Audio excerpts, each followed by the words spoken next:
have a question for you all. Can haunted games work? The reason why I'm posing this question is because I made a game fairly recently. Well, it's hard to call it a game really, because you're literally just like, I don't know, walking forward and, you know, moving your mouse around and you're just roaming about. So in a way it's kind of like a walking simulator, but there's arguably not really a story involved. So can you really call it a walking simulator if you don't quite fully understand exactly what's going on? But then again, you do also have, like, in parts of the game, you sort of also press space to get rid of a piece of dialogue, and apart from that, again, you're just walking forward and moving your mouse around, and I can't help but feel like in a way, I didn't actually make this, I sort of remade it or ported it, because the games in question they were made around 2010 to 2012, something around that time anyway, and because it's really difficult to sort of download, well, okay, it's not that difficult to download it, but it's difficult to actually, you know, open up the games themselves and, you know, play it on your modern system. So I wanted to sort of remake absolutely everything, trying to do like a one-to-one remake thing. So, but then again, I kept thinking to myself, is this a good idea? Because if you're just remaking everything and you're not putting anything new into there, then could it also be known as slop? As in, like, there's no meaning in it, it's just, you know, regurgitated.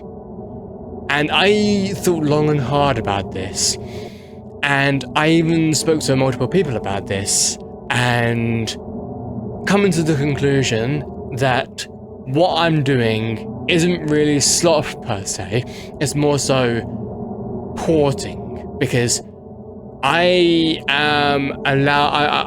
making the games or programs more accessible to people that are on like modern devices, you know, better PCs, or, you know, allowing people to play it on the web, you know, HTML style. And I keep thinking to myself, despite me making this, because the original games programs were haunted, and when I say haunted, I don't mean, oh, they're super scary, because, well, scary is subjective, and I personally get unsettled by the games. I wouldn't say scared by it, I wouldn't be like, oh, this is so scary. Like, I've been more creeped out and unsettled by it, but yeah, not so much scary. But the thing that makes these games or programs haunted is not knowing where these games came from or who made them. And I feel like if you know who made the game or you know where it comes from, that makes the game or program less haunted. And that made me think, is it possible to still make a haunted game to this day? Well, within this year, because it's really difficult to have like a legit safe game or program and, you know, send it to somebody and without context, because malware and, you know, phishing and scams and all of that stuff in the gaming space has been elevated to a higher degree than it used to. It's much more difficult to have people play your game if you just send it without any description or context. Like, a game is now mandatory, required to have a description given some form of context about what is inside the game. And if you do not have that, people will very, very, very likely not play your game at all whatsoever, just because, one, because there's no incentive to play it, there's no motivation to play it if there's no description about it. Two, because of being skeptical about potential malware being within the game and messing with your system, or, you know, taking your information. So it's brought me to this conclusion, thinking about all of this, like right now, that this, whilst I wanted to make this accessible to people, I originally wanted to upload it to, like, for example, itch.io, or even, well, you know what, here's the thing.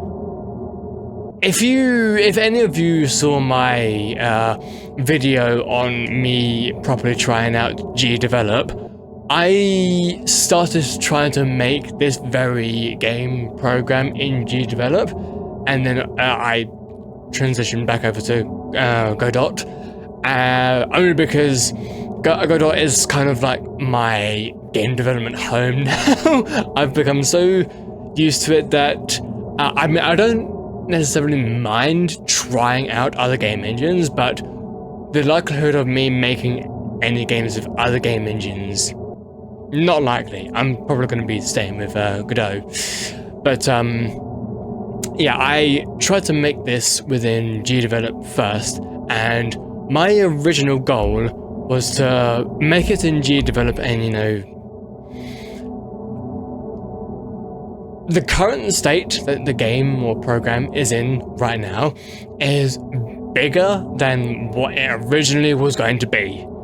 So, because the original size was smaller when I was making it in GDevelop, I was hoping to publish it on GDevelop's games website and see if people discover it and see how, like, popular it got. But unfortunately, I just could not use GDevelop. I was not a fan of the software of the program. Like, nothing against it. It's just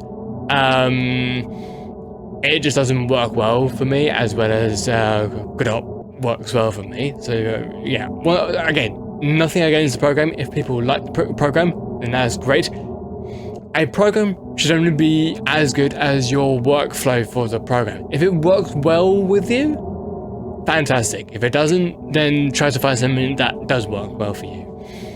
And so I brought over to Godot, and once I finished the project, I thought to myself, there is this thing called GX games, like Opera GX games, and I tried to upload the game to there. And first of all, I tried to upload it through Firefox, and it was bugging out on me heavily. Like, it wouldn't even allow me to put in information, because the window where you needed to put the information into kept on disappearing, and I had to keep refreshing, because once the window disappears on the page, I tried to sort of click the button again for the window to pop up again. It would literally not even pop up again. So I refreshed the page and do it again, and it would keep on doing the same thing. So I was literally fighting the website just to put the game up, and oh my god. So then I just thought, okay, fine, I'll just put it onto itch.io. And I mean, thankfully that works, and the HTML version seems to work, and the game itself seems to work. I tested it so much to the point where I was afraid of anything breaking, but thankfully I think it seems to be fine. So then, sometime afterwards, I tried using the actual Opera browser to upload the game to Opera to GX Games. Thankfully, I did not have an issue this time, though I did have another issue, which was to do with Opera software development kit. I needed to intertwine that within Godot and do another build, but then it said I needed to do something else, and it was a whole rigmarole. I had a lot of process involved. I was not a fan of that, especially for one tiny project that I decided to just, wanted to try and put out onto GX Games. And they literally wanted you to do a lot more stuff involved, and I'm like, yeah, nah, I'm not doing this. So it's on itch.io, and I think it's been on itch.io for like some time now. I don't know who's played it. Quite frankly, I don't really mind if it gets no plays, or like no downloads, or I don't really mind, because I just wanted to make this thing and make it exist, and share it with people, so that people can experience this game or program that I enjoyed, and I just wanted to give the same experience that I received, and give that experience to other people on modern devices. I just wanted to do that. So yeah, I don't really mind if it gets no downloads or no plays. But also the gameplay, or the thing in the background has been the game that I'm talking about this entire time. So if you haven't already experienced it yourself, then you should do that, even though I said at the beginning of the video that if you don't want to get... Well, then again, I'm not really... This video wouldn't really have any spoilers to the game. But if you want to go ahead and download it or play it, whatever, then go to the link in the description. And yeah... there would be no marketing for a game like this, because it's not really your traditional game. It's literally just once again, it's like a aesthetic walking simulator, or like a retro liminal walking simulator. I guess you could call it that.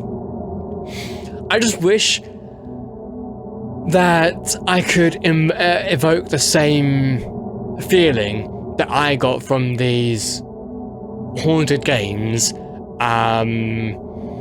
where you downloaded a file and you're like nervous to play it because you don't know where it came from, and like you don't want it to give like a virus or something like that. I kind of wanted to evoke that same feeling, but I've got to realize that we are well away from all of that now. Like, your game needs to have like you need to have some sort of like reassuring description or context, or some form of like marketing. And when I say marketing, I don't mean or promote it absolutely everywhere. I just mean promote it in the spaces that you feel like people might check out your project. And yeah, just say like a description, I made this thing and it'll be cool if people were to check it out and give feedback. I need to realize more that I need to do that more. I just feel like my projects aren't really marketable, or I don't really know how to. and I just feel like they're not like good enough or decent enough to be played by many people. But maybe this is just me downplaying myself, I'm not entirely sure. But anyway, this is going to be the end of this video. I just wanted to make this video to sort of ask the question, can haunted games or haunted programs still exist within this day and age, because of how malware is easily passed around now due to the internet, and how we've sort of evolved from how the internet was back then. Even though I miss how the internet was back then, you gotta realize that things have moved on, things have evolved, and you kind of have to like move with it. So anyway, thank you so much for watching, everybody. I will hopefully see you guys next time, whenever that'll be. Peace out, everybody.